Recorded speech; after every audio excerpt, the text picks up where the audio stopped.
Hello everyone, welcome to Heather's Test Kitchen. Today we are making some gluten-free soda bread. Well, we're going to attempt to anyway.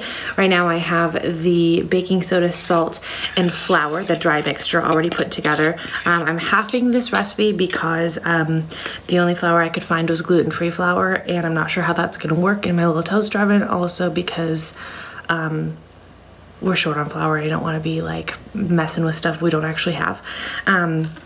Okay, so the next step, and I'll send you guys the recipe if you're interested, is going to be adding this alternative buttermilk. So what I used was Chobani oat milk, which I put in my coffee every morning, and a few teaspoons of lemon juice. And that is quick alternative if you don't have buttermilk, which most people don't, I feel like.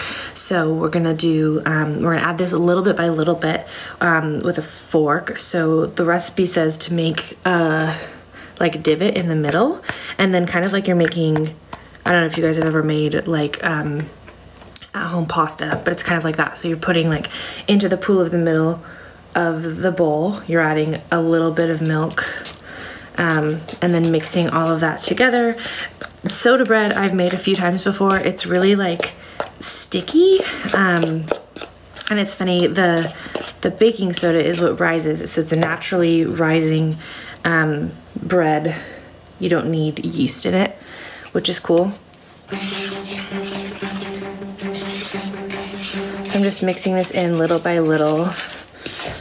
It's gonna be a really sticky dough, so I'm trying not to like over mix it. Also, this dough, you don't actually really need to knead a whole lot, which is another fun, it's just such an easy bread. And so if this works out, I'm gonna be excited. I'm not sure I'm gonna need all of the buttermilk, so I'm just putting it in little by little. So be patient with me as we go through this. I'm really not sure how the oat milk is gonna work out either, because yeah, not only are we not using like traditional kind of flour, I mean it's all-purpose flour, and that's what you're supposed to use for this recipe, so I think it'll be okay. The only thing with like gluten-free flour is sometimes it takes a lot longer to bake, and if for those of you who know where I live, I do not have like an actual oven, so we're gonna see how the toaster oven works. Okay, I'm putting the rest of the buttermilk in because it is still a little bit dry. And like I said, I did half the recipe, so maybe my measurements were a little bit off, because I feel like this is drier than, also though this could be because of the flour, because I've not made it with this kind of flour before, so that could be part of it as well. But it's like kind of, it's really dry, and usually it's pretty wet and like sticky. I mean, it's coming together okay though. Also, so people will add like, I've done brown sugar in there before, so I've done like a sweet soda bread. That's really fun.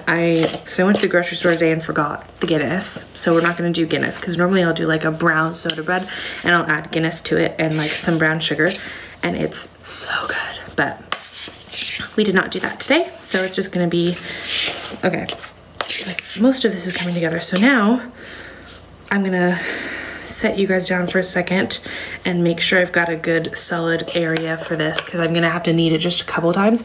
See, it's like, it's crumbly, but it's like soft enough that once I knead it, I can like form it into a bowl. So please hold. Okay, so I'm gonna show you what we have a little here, just some flour so that it's gonna get, you know. Okay guys, sorry I don't have a better angle for you guys to like witness me physically kneading this dough, but it's actually, okay, it's a lot softer than I realized it was. So, or wet, I mean, it's wetter, because I really thought it was really, really dry when I was originally mixing it, but it's actually, see, not bad at all. So, I'm gonna set this on that lightly floured countertop. And for those of you worried about my carpet, don't be, it's fine. I put my little, kitchen carpet right up next to it, so if I make a mess on the floor, it'll be okay. And I'm not really kneading because again, this is gluten-free flour, so there's not a whole lot of kneading you can do. There's no gluten to attach the fibers or whatever. I think it's the literal fiber, like fiber, but regardless. Okay. So yeah, so now we've got this cute little ball of wet dough. I'm gonna put this in our parchment papered little thing. If you have a an iron skillet, like a cast iron skillet, that works just as well as this in the oven. And then I'm gonna flatten the ball of dough with my hand, and then with a really sharp knife we're gonna skewer it just in like a cross on top. I'll give you guys a final picture of that in just a second. Oh, how cute. So yeah, what this the cross does is it allows the heat to kind of get more to the center, and especially with a gluten-free dough, you need it to be fully baked all the way through. And this is a pretty small thing, so I'm really hoping it cooks all the way through. The one thing I'm worried about with the gluten-free flour is that it's gonna get dried out, but it's actually way wetter than I realized it was gonna be. So yeah, I don't know, we'll see how it goes. Stay tuned. Okay, quick side note, guys. So the recipe calls to either kind of cover this in buttermilk, but the light dusting of buttermilk, or some butter. And in the past, this is how I've done it, and it works really well because it's kind of keeping the moisture in the middle. Again, not really sure how it'll work with this flour, so we're gonna try that out. Next, we're going to put this baby in the toaster oven. And it calls for 400 degrees for 45 minutes, typically covered. I don't have a real cover for it, so we're just gonna go bare right now. If it does start to get a little bit dry, I'm gonna cover it with aluminum foil, so I'll let you guys know if I do decide to do that. So first 30 minutes we're gonna do, and then we're gonna do a temperature check, and then it's 45 minutes altogether, so 30 and then 15, still 400 the entire time. So stay tuned. Okay guys, timer just went off, so we are going to check this out, see how it turned out. Okay, well, it's very dark, but it's more even now, I guess, maybe. So notice I did not show you guys, but I put a little like cover around the corners of this baby so that it was more evenly crisp. Actually, you know what? Not awful. It's kind of pretty.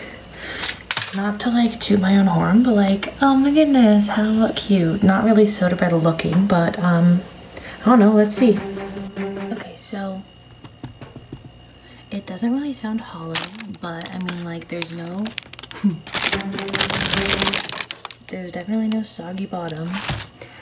It smells like soda bread, so let's cut into it and see if this would pass the Paul Hollywood test. And it's definitely overbaked.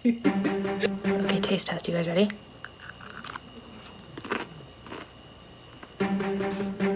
Okay, so there's definitely way more baking soda in there than there needed to be, probably because I forgot to halve the baking soda when I halved the flour.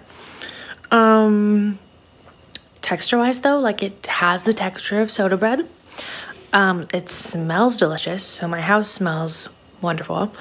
And honestly, I mean, once it cools down, I'll put some like jam on it and it's gonna be delicious. So I'm not mad about it.